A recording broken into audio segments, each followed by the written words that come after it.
इस डिसीजन पे संविधान का कम और मनुवाद का छाप ज़्यादा है।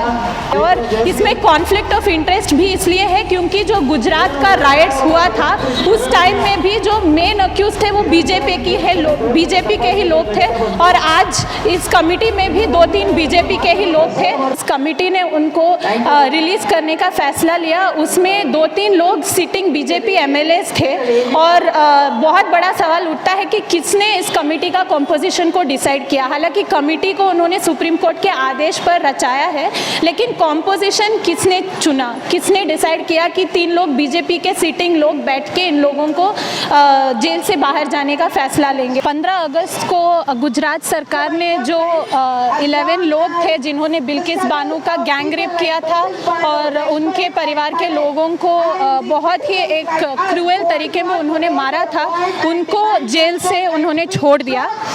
एक बात यह है कि हम रेमिशन के खिलाफ नहीं है, लेकिन इस केस में जो ऑफेंसेस थे वो बहुत ही सीरियस ऑफेंसेस थे। तो ऐसे ऑफेंडर्स को अगर रेमिशन पे छोड़ना है तो गवर्नमेंट को जस्टिफाई करना है कि क्यों आप इनको रेमिशन पे बाहर छोड़ रहे हो। लेकिन इस बार जो हुआ है, इनको जेल से छोड़ने का जो स्टेप था वो फुल्ली पॉलिटिकली मोटिवेटेड एक स्टेप है।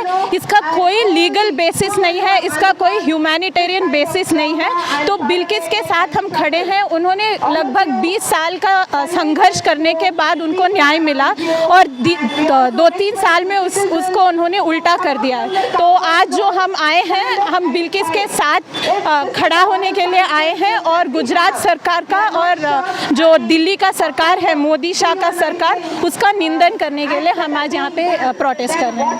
11 लोग को छोड़े हुए हैं, आपको क्या लगता है कि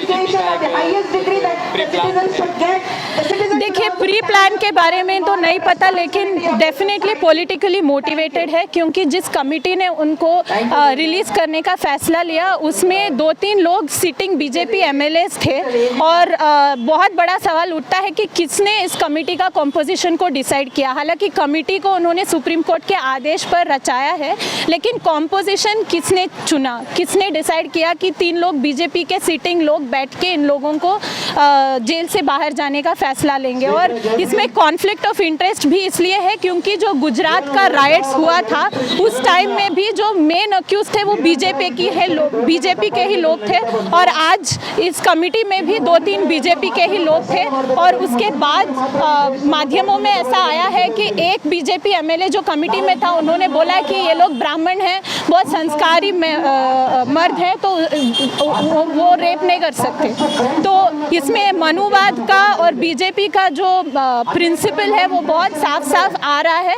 और जैसे हमने आज हमारे पैम्फलेट में भी लिखा है कि इस डिसीजन पे संविधान का कम और मनुवाद का छाप ज़्यादा है। आपको क्या लगता है? देखिए, अभी जिस तरह से सरकार ने ये फैसला लिया है, हमें none of us have a face जो हम जाके बिल्किस बानो जी को दिखा सकते हैं और उनको हम अश्योरेंस दे सकते हैं कि आप जाइए और जस्टिस के लिए लड़िए। पूरा मेरा भरोसा उठ गया इस सिस्टम पे। तो आज हम उनके साथ सॉलिडारिटी में खड़े हैं, और आगे अगर बिल्किस जी इसे कोर्ट में ले जाना चाहते हैं तो हम उनके साथ खड़े रहेंगे।